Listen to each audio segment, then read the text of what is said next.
All right, let's dive into this. Ulysses and the Magic Mountain. Two, well, massive books to say the least. You guys sent in some really interesting sources, and it looks like you want to, well, you really want to get into the religious and philosophical side of things, huh? And the psychology of it all. It's going to be quite the journey. The paper we're looking at compares these novels and actually calls them modern mythologies. Modern mythologies. That's interesting. What do they mean by that? Well, it seems like both authors are kind of using these stories to grapple with those big, like, timeless questions, about life and meaning, the human condition, but, like, dressed up in 20th century clothes. Okay, yeah, I'm listening. I did skim some of this stuff, and it does look like there's some pretty crazy parallels between these two books. Unheroic heroes, journeys of self-discovery. It's all very symbolic, mythic. All right, but Ulysses is set in Dublin, busy streets and Magic Mountain. Well, that's all about this sanatorium, like way up in the Swiss Alps. So how can those possibly be similar journeys? Yeah, that's where it gets really, really interesting because despite the surface differences, they both Joyce and Mann, they tap into this like ancient archetype of the hero's journey. Okay. That pattern that we see in myths and legends. Throughout history, the hero goes out, faces challenges, goes through some kind of transformation, and ultimately gains wisdom, self-knowledge. Yeah, yeah, I see what you're saying. So even though like Leopold Bloom is just this ordinary guy wandering around Dublin and Hans Castorp is well stuck in this sanatorium, they're both on these epic quests. Exactly. And the paper even argues that, well, get this, Ulysses is modeled on Homer's Odyssey.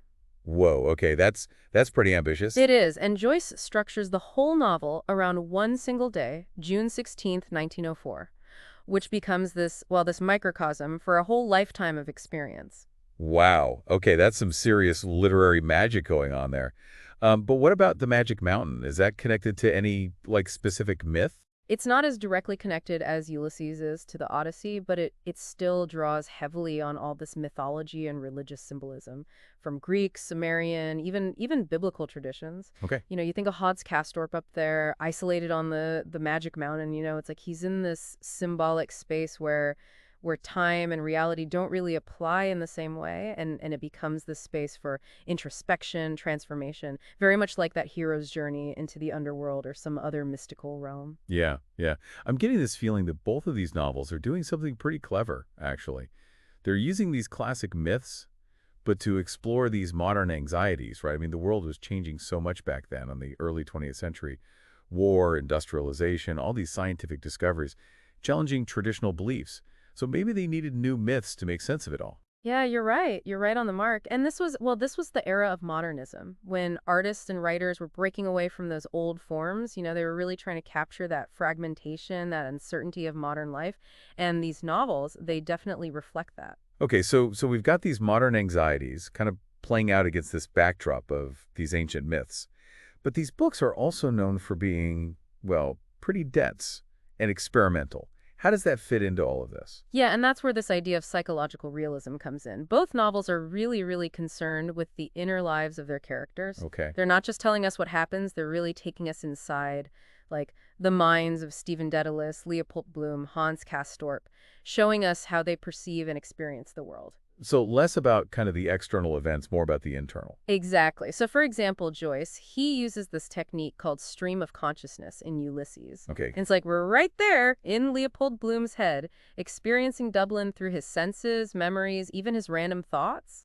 I've always heard that stream of consciousness is, well, a bit difficult to follow. Does it actually help us understand the character better? Absolutely. Yeah. I mean, think of it this way. Instead of Joyce just telling us that Bloom is, anxious or distracted, we're experiencing it directly through his thoughts. Okay. We see how his mind jumps from one thing to another, how even the most mundane little details can like spark associations and memories. It makes him incredibly human, relatable, even though he's living through this very strange symbolic day. All right, yeah. Okay, starting to get a glimpse of how this all fits together. But what about the Magic Mountain? Does man use stream of consciousness?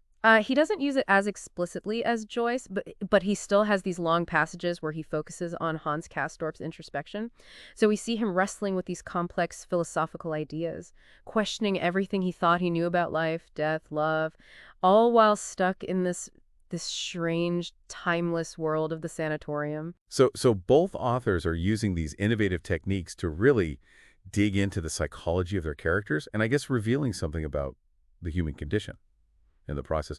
But where does religion fit into all of this? I know it's a big theme, especially in Ulysses. Yeah, that's a crucial element, and actually that's where we'll start in the next part of our deep dive, because both novels deal with religion in this very nuanced way, exploring it less as a set of doctrines or rituals and more as this, deeply personal and psychological thing. That makes sense, especially when you consider the historical context we were talking about, the upheavals of the early 20th century, people questioning traditional institutions in their faith.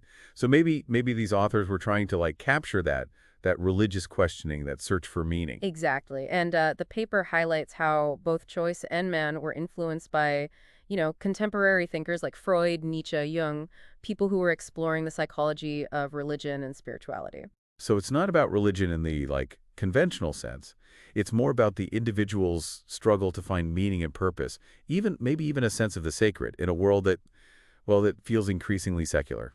You've got it. You've hit the nail on the head. So we talked about how these books, Ulysses and the Magic Mountain, play with these mythic structures, like the hero's journey and all, and they really go deep into the psychology of their characters. But you said that religion is a big piece of this puzzle too, right? And I'm really curious to see how it all fits together. Yeah, it's interesting how both of these novels approach religion. It's not so much as like a set of rules or rituals, it's something much more like internal, personal, about how these characters grapple with faith, doubt, even spirituality, that search for meaning in a world that's kind of, well, lost its traditional moorings.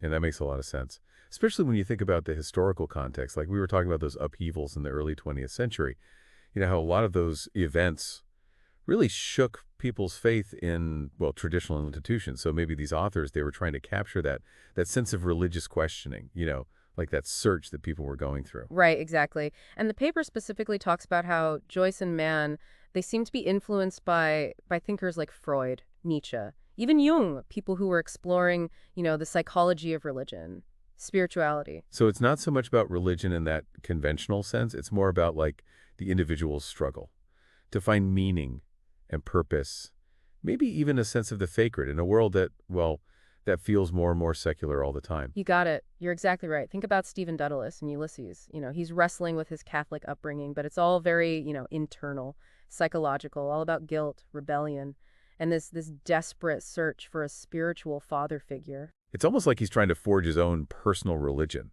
isn't it? Rejecting the dogma, but still yearning for like something to believe in. Yeah, exactly. And that tension between rejecting and yearning, it's so powerful. In Ulysses, now, the Magic Mountain, the religious element is a little more subtle. It's kind of woven into the philosophical debates and in these symbolic encounters that Hans Castorp has with the other characters. Right. I see that. He's exposed to all these different perspectives, from the staunch Catholic to the radical humanist. But ultimately, he has to kind of forge his own path, right, through this labyrinth of beliefs. Exactly. You might be wondering, though, where does this leave, like, the reader? If these novels are deconstructing traditional notions of religion, what are they offering in its place? Yeah, that's a good question. It can't just be about tearing down the old beliefs. There's got to be some kind of like positive message, some insight, right? Well, it's not about simple answers or easy solutions. Both Ulysses and the Magic Mountain, they're very deliberately complex and ambiguous. I think though what they offer is this framework, for how we can understand how individuals grapple with these big questions about faith, doubt, that search for meaning in a world that's constantly changing. So it's less about like telling us what to believe. It's more about showing us the process of how we wrestle with these big questions. Exactly. And the way those struggles play out is often through symbols and epiphanies. Remember how we talked about Joyce's use of leitmotifs in Ulysses? Well, some of those have, pretty clear religious connotations. Oh yeah, like Bloom's obsession with the Eucharist and all that imagery of bread and wine. Exactly. And then there are those recurring references to water and drowning, which, well, you could interpret them as symbols of baptism or spiritual rebirth. But the cool thing about Joyce is that these symbols, they're never straightforward. They're always open to different interpretations, just like the character's struggles with faith. Yeah, that's what makes it so fascinating, right? You have to be like an active reader, constantly searching for those layers of meaning. Right. And it's the same with the Magic Mountain. Think about that scene where Hans Castorp encounters the X-ray machine. Okay. It's this marvel of technology that allows him to see beneath the surface, to like peer into the hidden depths of the human body.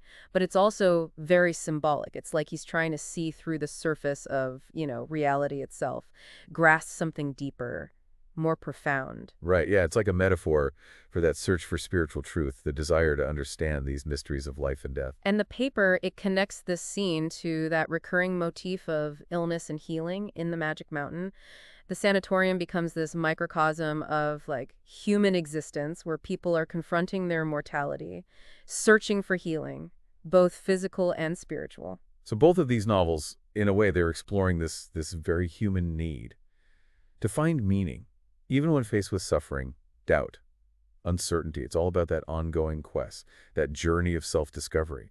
Exactly. And that journey, it doesn't always lead to clear answers or neat resolutions, but it leads to these moments of insight, these moments of epiphany, where the characters and maybe even the readers experience a glimpse of something, well, something transcendent, something that connects us to something bigger than ourselves. Okay, I have to ask, what about those pivotal moments of epiphany in both novels?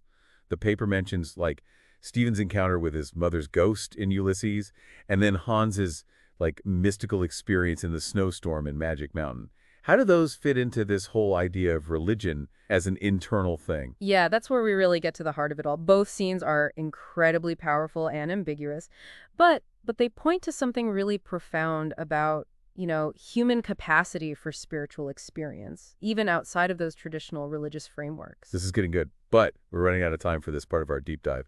Can we pick up these threads of epiphany, and transcendent experience in the next part? Yeah, absolutely. And we'll explore what these novels' conclusions, as ambiguous as they are, might suggest about those ultimate truths that these characters discover about themselves and about the world. Okay, so we left off talking about those moments, those two moments of epiphany in Ulysses and the Magic Mountain. And, well, you were going to tell us how those scenes connect to the whole, idea of religion as this internal personal experience. Lay it on me. What are the insights? All right, well, let's start with Stephen Dedalus and that scene where he confronts his mother's ghost in Ulysses. Now, you might be thinking, how does a ghost fit into a discussion about internal religion? Yeah, it does seem kind of spooky, supernatural, for a novel that's so focused on psychology. Exactly, but think about it. That ghost, it's not literal. It's a manifestation of Stephen's, his guilt, his grief, those unresolved issues with his mother, and his faith. It's like a psychological projection, a symbol of his inner turmoil. Oh, okay, so even though it's presented as this ghostly encounter, it's really about Stephen confronting his own, well, demons, his own internal struggles with faith, belief, all of that. Precisely. And it's in that moment, of confrontation, this psychological and spiritual reckoning, that Stephen, well, he experiences a kind of breakthrough. It's not a neat resolution, but a moment of insight, a shift in his understanding of himself and the world. Okay, that makes sense. But what about Hans Kaspark and his experience in that snowstorm in the Magic Mountain? That one seems even more, well, mystical. Right. Visions, voices, it's all very dreamlike, otherworldly. It is. And the paper actually makes these connections to like mystical experiences in all kinds of different religious traditions. Okay. Think about the concept of Satori in Zen Buddhism or Unio Mystica in Christian mysticism. These are like states of consciousness where you experience this sense of unity with the divine, transcending your ordinary self. So are you saying that Hans is having a genuine mystical experience, even though he's not, well, a particularly religious person? Well, that's the big question, isn't it? Mann leaves it really ambiguous. But what's important is that Hans is like confronting his mortality, grappling with those big questions of life and death. And in that moment of existential crisis, he experiences something profound, something that changes him. I love how these novels take these big, complex ideas, religion, spirituality, even mystical experience, and they ground them in the psychological reality of these characters. It makes it so relatable and thought-provoking. Exactly. And it speaks to this idea that the search for meaning, it's universal. It doesn't have to fit into these neat religious categories. It can be, well, messy, confusing, full of doubt. So we've explored these journeys of self-discovery, these moments of epiphany. But where do they end up? The characters. What truths do they actually discover? Ah, the endings. Both are deliberately ambiguous, which can be frustrating, but also thought-provoking.